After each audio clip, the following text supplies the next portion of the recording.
আইনমন্ত্রীর বাড়িতে হামলার ঘটনার পর নিরাপত্তা বাড়ানো হলো। আসানসোলে মন্ত্রীর বাসভবনের নিরাপত্তার আরও জোরদার করা হলো।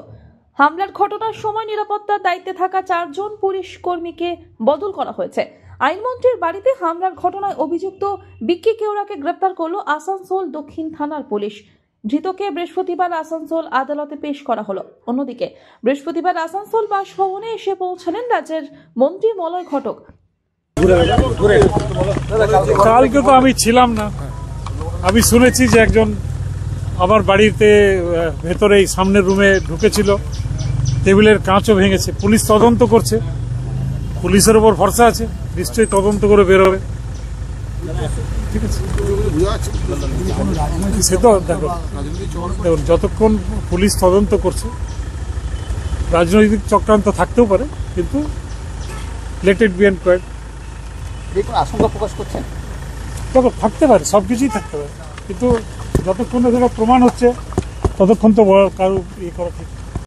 যদিও ঘটনায় অভিযুক্ত যুবকের পরিবারের দাবি, ধৃত বিক্কি কেওড়া মানসিক ভারসাম্যহীন।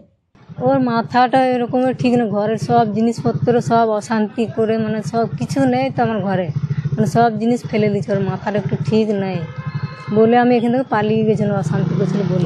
কাগজপত্র নিয়ে খালি বকতো ছেলেটা, যে আমার কাগজগুলো দিল না, আমার টাকা পয়সা কী হলো, আমার বাবার চাকরিটাও দিলাম না, আজকে আমার এমনি কেন অবস্থা। বাবা এই আবিষ্কারে কাজ করতো, এই আবিষ্কারে পুলিশ লাইনে এখানে ডাক্তারের এখানে কাজ করতো। ও সব তো বলতো কাগজপত্র নিয়ে রোজ বলতো এটা। আমরা বলতে কেন এমনি করছি, কাজ ফাজ কর না, আমার ওগুলো দিয়ে দাও।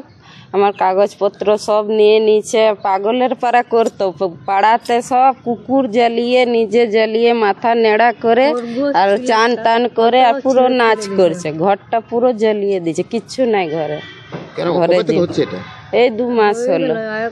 তো আমরা অনেক জায়গা নিয়ে গেলাম ছুটাছুটি, আবার টাকার জন্য আমরা কোথাও বড় ডাক্তার দেখাতে পারছি না। আমরা আসানসোল থেকে মিলন সূত্রধরের রিপোর্ট, আনন্দ বার্তা।